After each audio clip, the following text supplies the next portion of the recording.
Jusqu'à présent, je me suis penchée sur des récits en les traitant individuellement. Mais il y a encore plus que ça. Chacun de ces récits, lorsqu'ils sont rassemblés, forment une grande histoire. Parfois on appelle ces récits des métanarrations. Méta, c'est une proposition grecque qui indique que cela va au-delà de quelque chose. Donc c'est l'histoire au singulier derrière des histoires au pluriel. On peut aussi considérer cela comme le deuxième niveau. Plusieurs histoires individuelles que j'ai citées fonctionnent clairement sur ce deuxième niveau également, c'est-à-dire qu'elles font partie de l'histoire d'Israël. La promesse donnée à Abraham, par exemple, marque le commencement du peuple d'Israël. Quand on se demande pourquoi le long récit de Joseph se trouve à la fin du livre de la Genèse, l'une des réponses est que cela montre comment Israël se retrouve en Égypte. De cette façon, cela permet de préparer le décor du livre d'Exode. On voit alors que le récit de Joseph a clairement un rôle dans ce deuxième niveau, dans le cadre de l'histoire d'Israël. Le récit de Juda et de Tamar a aussi une fonction dans ce deuxième niveau. Au niveau individuel, c'est un mauvais exemple, alors que Joseph, lui, nous donne un bon exemple. Pour ce qui est de l'histoire de Juda, cela nous apprend quelque chose d'important en ce qui concerne la tribu de Juda, de ses origines.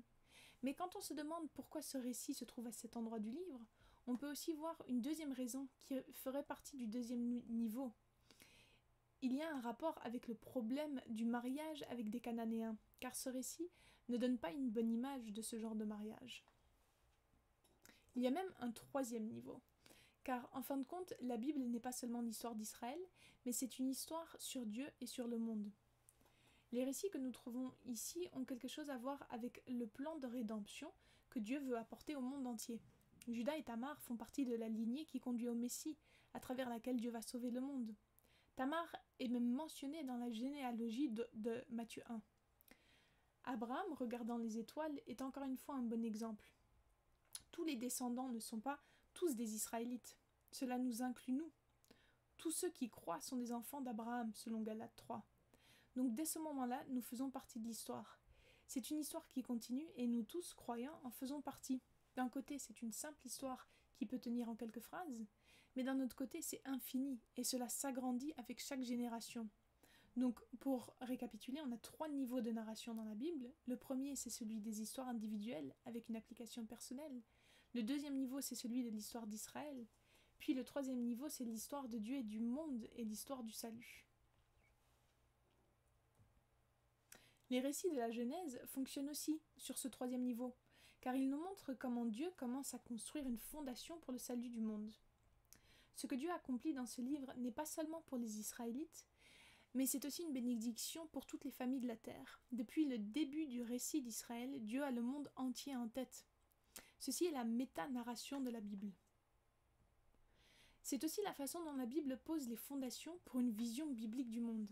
La plupart du temps, nous pouvons constater que la vision du monde est en fait la réponse à des questions philosophiques telles que « Qui sommes-nous ? D'où venons-nous ? Où allons-nous ? Quelle est la vérité à propos de Dieu ?» C'est peut-être une façon d'analyser ou de résumer une vision du monde, mais ce n'est pas vraiment comment une vision du monde fonctionne dans la pratique. Personne, même pas les philosophes les plus endurcis, ne vit sa vie sans se poser ou tenter de répondre à ces questions. La manière dont nous avançons dans la vie est souvent par le biais des histoires. Nous nous racontons des histoires les uns les autres, sur Dieu, sur le monde, à propos des origines, des raisons d'être, à propos de ce qui ne va pas dans le monde, des bonnes ou des mauvaises façons de vivre. Toutes ces histoires forment ensemble notre métanarration et notre vision du monde. Notre vision du monde est donc aussi un récit. C'est l'histoire que nous racontons sur Dieu, sur le monde et notre place dans celui-ci. En réalité, ceci est le récit dans lequel nous vivons. C'est le monde conceptuel que nous portons en nous et dans lequel nous habitons. C'est pour cette raison que nous ne sommes pas seulement des personnes qui racontent des histoires, mais aussi personnes qui vivent des histoires. Nous demeurons et nous vivons dans un récit. C'est comme cela que nous nous orientons dans la vie. Nous avons cet arrière-plan d'histoire en tête, comprenant Dieu, le monde et nous-mêmes. Le fait est que l'essence de nos vies est un récit. C'est la forme par laquelle on pourrait la représenter, la capturer. Il y a un début, une fin et des événements qui se passent entre les deux. Le défi que nous présente la Bible est de mettre nos vies en parallèle de ce grand récit, cette métanarration, l'histoire de Dieu.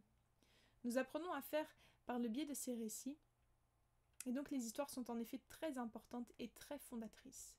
Les êtres humains sont des êtres qui racontent et qui vivent des histoires. Il y a un risque dans ce que je viens de dire. Il nous arrive, peut-être inconsciemment, d'associer récit avec fiction, c'est-à-dire à l'associer avec quelque chose qui n'est pas vrai historiquement. Dans le monde occidental, le genre de vérité qui a la plus grande valeur, le type de connaissance qui est le plus respecté, n'est bien sûr pas le récit. Ce n'est même pas l'histoire, mais c'est la science. Nous avons souvent tendance à penser que la science est la réelle vérité et que tout le reste est inférieur ou en seconde position. Donc quand nous parlons de récit, il y a un risque de l'équivaloir de la fiction. Quand on arrive à l'histoire de la Genèse, il y a beaucoup de gens, y compris beaucoup de savants, qui pensent précisément de cette manière. Ils considèrent ce récit comme de la mythologie, en disant qu'il peut être intéressant et qu'il peut même transmettre quelque chose à propos de la vie qui, en quelque sorte, est vrai, mais que c'est quelque chose qui n'est pas historiquement vrai, que c'est juste une mythologie. Un savant a résumé le livre de la Genèse comme étant 4 mythologies et 4 fables ou légendes. Au moins, il avait la structure qui était bonne, car c'est comme ça que le livre est construit en effet. Dans la première partie, on trouve 4 événements, la création, la chute, le déluge et la construction de la tour de Babel. Puis dans la deuxième partie, le sujet principal est à propos de 4 personnes, Abraham, Isaac, Jacob et Joseph. Mais si nous traitons tout cela comme n'étant pas du tout historique, alors que nous reste-t-il comme fondation pour notre foi chrétienne ? Si rien de tout cela ne se réfère à des événements qui se sont vraiment passés, il ne reste que quelque chose qui flotte dans l'air sans connexion avec le monde réel. Ceci montre ou démontre une approche sceptique ou critique du livre de la Genèse.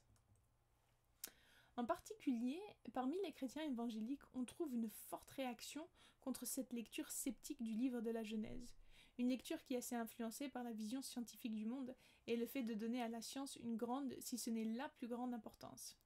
Ces chrétiens en réaction soutiennent une lecture très littérale de la Genèse.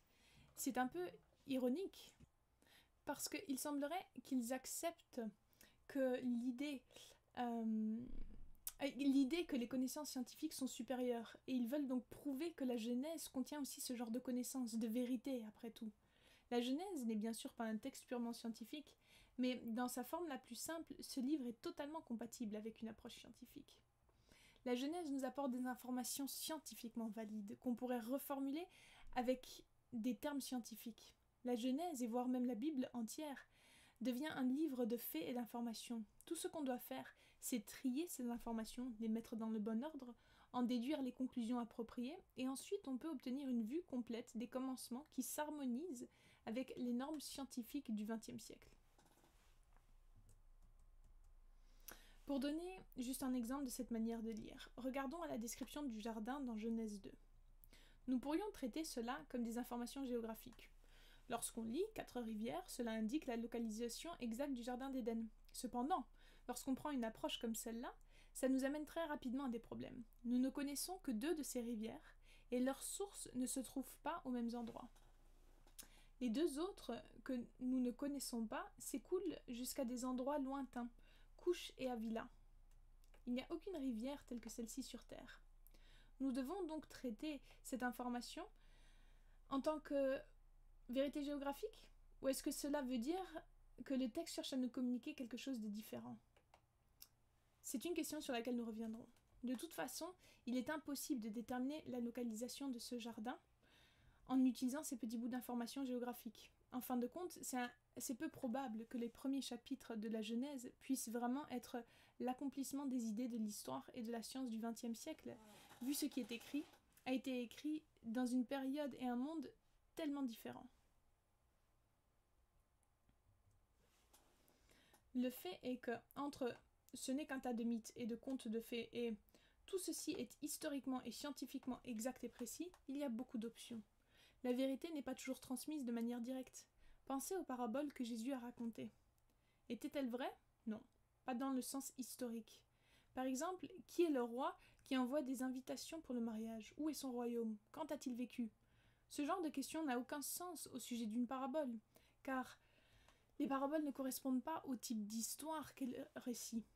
Il est possible de transmettre des vérités de différentes manières. Méditez par exemple sur cette déclaration. Dieu peint un nouveau ciel chaque jour. Est-ce une véritable déclaration? Bien sûr que non. Dieu ne peint pas. Il n'a pas de pinceau. Nous savons tous néanmoins comment dans le ciel les nuages se forment et comment se produisent les couleurs du coucher de soleil. Mais en même temps, c'est une vraie déclaration.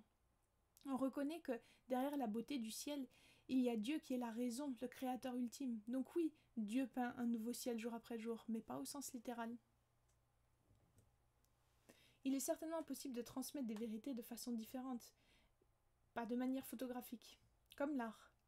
Qu'en est-il des peintures? Sont-elles fausses car elles ne nous donnent pas une image photographique de la réalité, ou sont-elles vraies parce qu'elles transmettent la vérité du monde réel, même si cette vérité n'est pas visible à l'œil nu? Et que se passerait-il si les récits de la Genèse étaient symboliques? Une partie des contenus que nous avons ici ne sont peut-être pas de simples histoires historiques, mais elles restent très exactes. Avouons-le, la Genèse n'est pas de la science, et son but premier n'est pas de fournir des informations ou des connaissances scientifiques exactes, mais ce livre a un but théologique.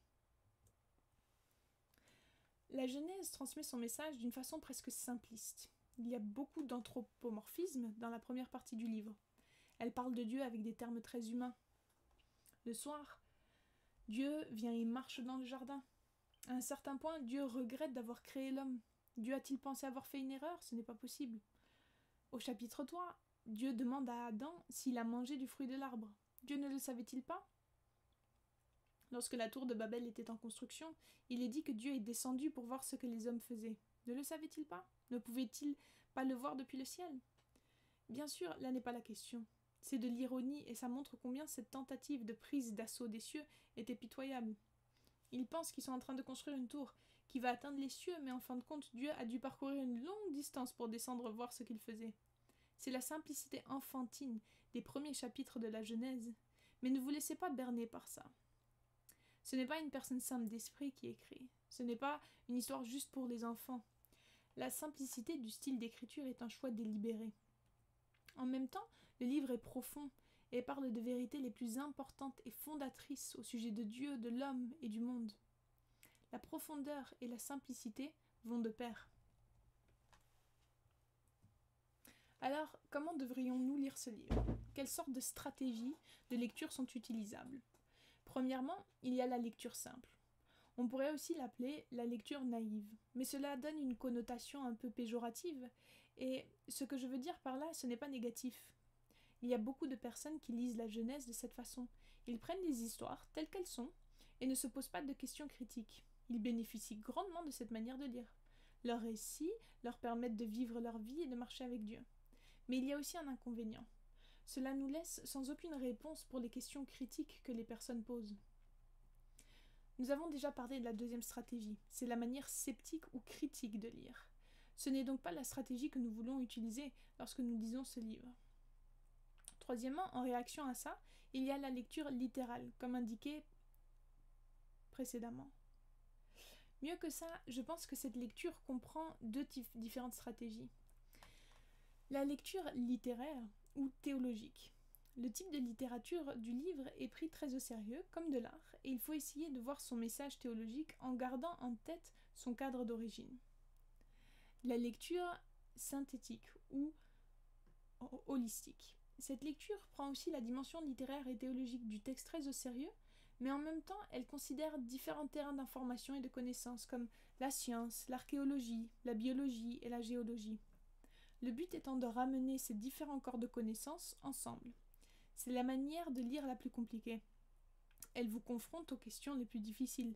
Le plus souvent, il n'y a pas de réponse finale, complète du moins, ce qui nous laisse avec des questions ouvertes.